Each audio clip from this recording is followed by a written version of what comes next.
Okay then, in the Loomian Legacy Discord server, and on the Llama Train Studios Twitter, the developers have released some new information about the PvP rework, also known as PvP 2.0, and the future update progress, which states that Llama Train Studios is currently engaged in developing PvP 2.0 as well as the next route. We are steadily making progress on both. Our plan is to finish and release the PvP rework, and then give our full attention to the route updates. And then goes on to say for PvP 2.0, we plan to introduce ranked matches, seasonal rewards, new features, and quality of life enhancements that will streamline the PvP experience. And then we've gone on to reveal one of these new features coming to PvP, which is the Team Builder, also known as Dream Teams, which I've dubbed them. But Dream Teams will allow you to freely build and test different Loomians against other players' Dream Teams.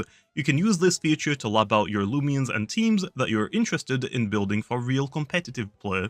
You will also be able to import other players' teams or export your own for others to try. And along with this information, we also got an image that shows off what the Team Builder actually looks like. So let's deep dive into this. Obviously, first things first, this is going to act like Pokemon Showdown, where we want players to be able to jump straight into PvP without the buffer of having to spend hours or even days making a PvP team. This will let players try out PvP and go more into detail with their teams and make changes and tweaks to perfect their team that they like using before they dedicate the time to actually getting the real versions of them. Also to note, there is an Alpha, Gamma, and Wisp button. We're still not 100% sure on how we're going to implement it, but we have some ideas. Like, we could just let everyone have access to every Alpha and Gamma, since you don't get to keep the Loomians, or we could also make a Gleam Index that only allows you to use Alphas and Gammas of Loomians that you've already gotten on your account. But at the end of the day, for me personally, I don't think it really matters too much on which one we go with. There are some other features that we want to open up with the Dream Teams, and that is things like player-hosted tournaments and draft formats.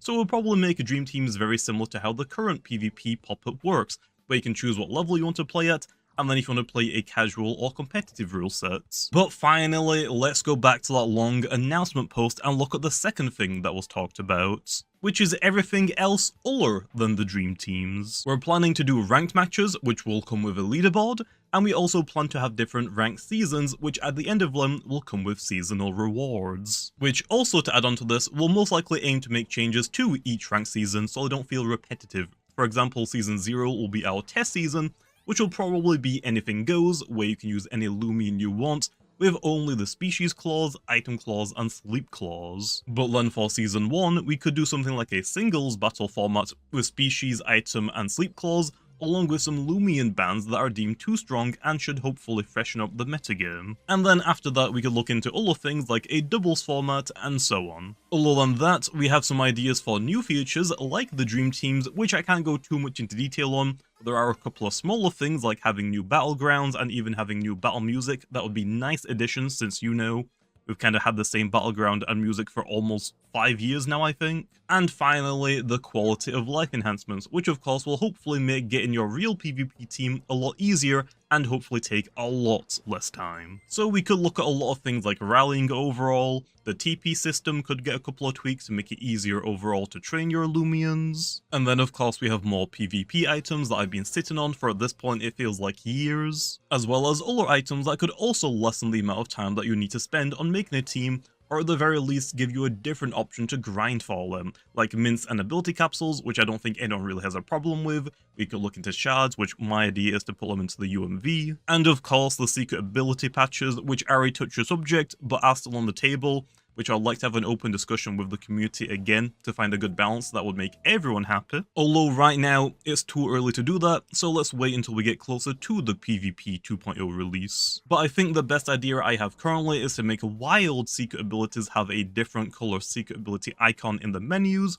and in the overworld we could give them a purple sparkle effect that is similar to what alphas and gammas have. And of course the sparkle effect would turn off if you were to use that Loomian in PvP to not give away what ability you have. And the very last thing that is coming along with the PvP 2.0 update is a base stat total increase for every Loomian, which I plan to do a few streams after the Lunar New Year's event releases and after my throat infection has cleared up, because my gosh, trying to talk for more than 5 minutes at a time is painful. But I'll be going over all of the stat changes that Loomians will be getting, which the main reason for this is to fix a lot of Loomians that clearly don't have enough stat points to go around. Like for example Pyrelon having a base 24 melee attack stat, which makes no sense. But some older Loomians may get complete reworks with this to try and make them worth using. For example, the early bug type Loomians like Cinemoth, Sumobito, Terrafly, Florent and so on are desperately in need of something.